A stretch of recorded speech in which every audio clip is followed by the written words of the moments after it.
Okay, now let's discuss a Dijkstra's algorithm with respect to this graph over here.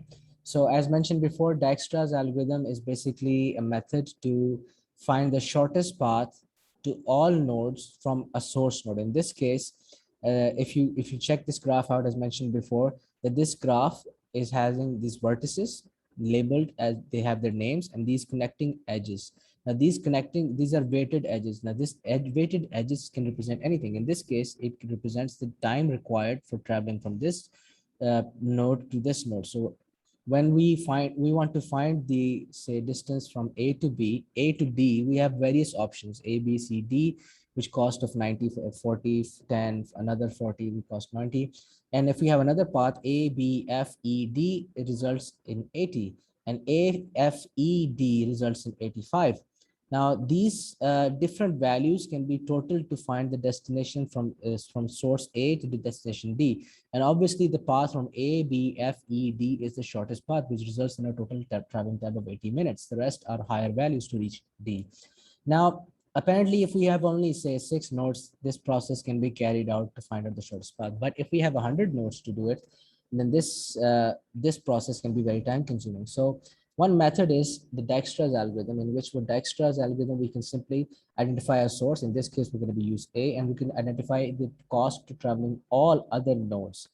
So it basically finds the optimal path to all connecting nodes. So this is basically what happens here in Dijkstra's algorithm. So considering we want to travel from A, this will be my source. And I am going to measure the optimal paths to all other connecting nodes. So this table states what this left column here represents the shortest path. So any path, any node that I have identified as the shortest path will be labeled, made part of this shortest path set. So currently, since my source will be A, the distance I'm at A right now, so there's no time required to travel to A. So that's why it's mentioned as 0. Since I've not traveled to any other nodes, the distance from A to B is labeled as infinity, is not known. C is infinity, D is infinity, E is infinity, and F is also infinity. Similarly, now if I have traveled to A, now if you can see at this first iteration, A is obviously 0 and it's nothing lesser than 0. So that's why 0, since being it's the smallest value, I will put A as part of my shortest path set. Now, the value that I just entered in my shortest path will be my source. Now, A is my source. Now, from A, I am directly connected to both B and I'm connected to F. So the traveling distance from A to B is 40. So I will mention that over here. And this is the path through which I went to B. A to B, that's 40. C, I'm not directly connected to C or D or E. So that's why these are still labeled as infinity. I don't know the distance there, so it's labeled as infinity. However, I'm also connected from A directly to F, and that path is AF, and that will cost a total of 60. So amongst these two new values, A is already there. Now, any value that you see here that's not already part of the shortest path set and is also the smallest value, that should be mentioned in the shortest path set. In this case, B is the lesser value and it's not yet part of my shortest path set. So I will mention my B, since it has 40, that's one has 60. So I will mention B as part of my shortest path set, because of which B will now become my source. Now I'm at B. At B, I'm directly connected to both C and F. Now, how did I get to B? What is the shortest path to B? That is right now, currently it's A to B. So from B to C, the total cost from traveling from B to C, starting from A, will be 40, because how I reached B was from A to B. That's the shortest. Right now, that's the optimal path to B. The shortest path to B is through AB. So I'm at B, and how I got to B with the shortest path from A. So that's 40 right now. And to further travel to C, that's another 10 minutes. So traveling from A, my source, to C will be a total cost of 50. And the path is labeled here, A, B, and C is 50. Similarly, the cost to travel from B to F, which, by the way, how did I get to B? Again, from A to B and B to F, the cost is 40 plus 15, 55. Now, previously, we have labeled a distance of 60 using the path AF. Now we've discovered a newer path, which is ABF, which is even shorter than the previous path we have chosen. So what we'll do is we will quickly replace this value with this newer value and also replace this path as this one as being the shortest path. Now, after doing this, I will see which path, which node is not part of my shortest path set and is also the shortest values. As you can see here, B is already there, A is already there, C and F is not yet there. And C, it seems like the smallest value. C is obviously lesser. So I will put C as my shortest path set and C will now become my source. Now from C, I can travel to both D and I can travel to, since I'm already, how did I get to C? What is the shortest path to C? The shortest path is to C is A, B, and C. Now further from C, this path onwards, I can only go towards D.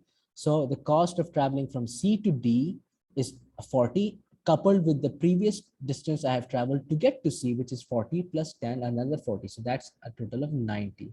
So getting to D via C from my source is A, B, C, D, and currently this seems like the shortest path. So the distance traveled, the time required is 90 to get to D, and E is yet unknown, and F is previously written as like so.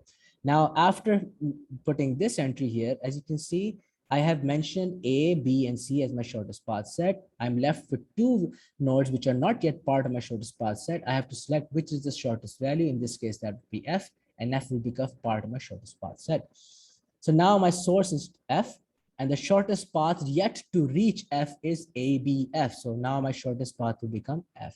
My source will become F. Now from F onwards, I can move to E, and I also can how did I get to F? ABF. So ABF. So this ABF from F, I can only go further to E because I have come from ABF. So connecting back here, B is not needed. So what we have done is we come from A, B, and F. From B, F onwards, the only path is E. To E, for traveling to E, the total cost will be 40 plus 15, 55. Plus 20, 75. So the cost to get from the source A via B via F to E is F 75, and the path is mentioned as so A, B, F, E. So as you can see here, F is already part of my shortest path set. Now the remaining two variables with the nodes which are not yet used is D and E. As you can see here, E should belong in my shortest path set because it has the lowest value. So now E will become my source. Now how did I get to the E? The smallest, how did you get to the node E? The smallest path to get to node E is A, B, F, E. Now my source will be E. E onwards, I can go to D.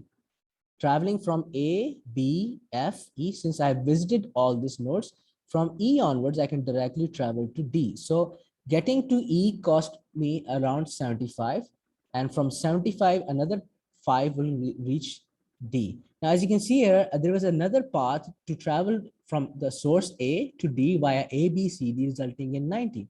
Now, we have discovered a new path from A, B, F, E, D, which results in a lesser cost, which is 80. So we will replace that value with this newer discovered value and the newer discovered path. So the new path with the shortest path is A, B, F, E, D at the cost of 80. Now, amongst the values, I have a remaining 8. I have a remaining D. Now, D is the remaining value, which is not part of my shortest path set. So by default, it will become part of my shortest path set. And this will become my new source. So what is the shortest path to D? It is A, B, F, E, D. And from D, I can go to C. So the cost of reaching A, B, F, E, D, the cost of this path to go to D is 80. And from D to C will result in another 40. So 80 plus 40 is 120. Currently, the path ABC going to C is only 50. So obviously 50 is lesser than 120. I will not change this. And the path from A, B, F, E, D to C will not be used. So after this final iteration, what I'm left with is these paths and these traveling times to these destinations, starting from node A. So this is basically the outcome of Dijkstra's algorithm. It tells me from this one single source A, what is the optimal path to all other nodes. For A, I'm sys at the node, so there's no traveling time whatsoever. To B, the shortest path is A to B only, this will cost 40. To C, the shortest path is through A, B, C at the cost 50. To D, the shortest path to D is through A, B, F, E, D at the cost of 80. To E, the shortest path is through A, B, F, E at the cost of 75. And even though F is directly connected to A, the shortest path to F is through B, A, B, F at the cost of 55. And this is the final outcome of your Dijkstra's algorithm.